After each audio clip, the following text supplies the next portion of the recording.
ate steak for the first time in my life, as it turned out, except for 2 other occasions, when I was 15 in a Burnie Inn. And so it was just only the first time I've ever had steak. I cooked it, it was a sirloin steak, I cooked it medium rare, and I bit into it. And it was like as profound as taking magic mushrooms, if not more so. In that, my body said to me, this is what you need. This is what I need to survive. So fast, in fact, it would only be semi-digested. And I used to, when I ate, I would bloat out massively. I would have what I used to call my shelf, which was just basically, you could rest a glass on it. My stomach would just distend, and I would feel heavy, and I would feel exhausted, and I had all manner of other conditions that went with this. But for 17 years, this IBS got more and more chronic, to the point in 2010, now you'd think we might have learnt a lesson. And thought, it's the food. I really didn't want to not be a vegetarian. I wanted to be the one who was right, and increasingly the medical professional told me I was right.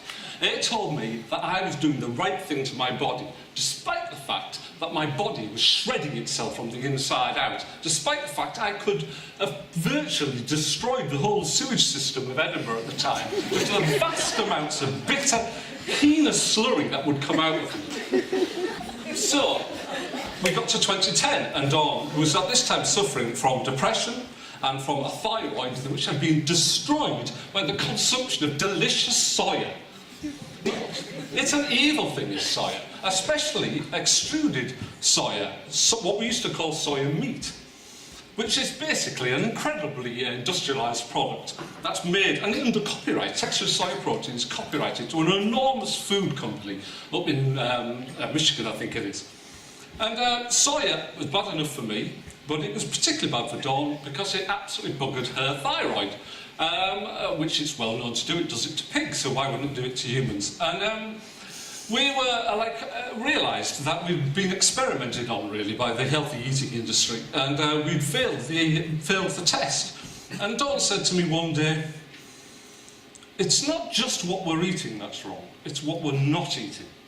And what we're not eating is animal protein. What we're not eating is animal fat. And she said, I'm going to start eating meat. And I was really upset because...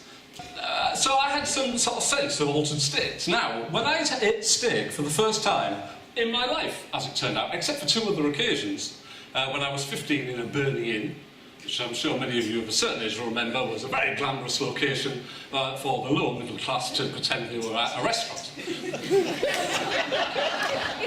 And I'd had a steak twice in Burnie Inns, and so it was just only the first time I'd ever had steak. I cooked it, it was a sirloin steak, I cooked it medium rare, and I bit into it. And it was like as profound as taking magic mushrooms, if not more so. In that, my body said to me, this is what you need. This is what I need to survive. It was a visceral and profound experience, and one which I wasn't prepared for at all. I thought it's just food, it's meat, okay, there's a moral issue, etc., etc. But I didn't think anything would happen to me like this. And I sat there eating it, and I devoured it. And Dawn later said that I was hunched over it, and in her words, like a caveman with his prey. And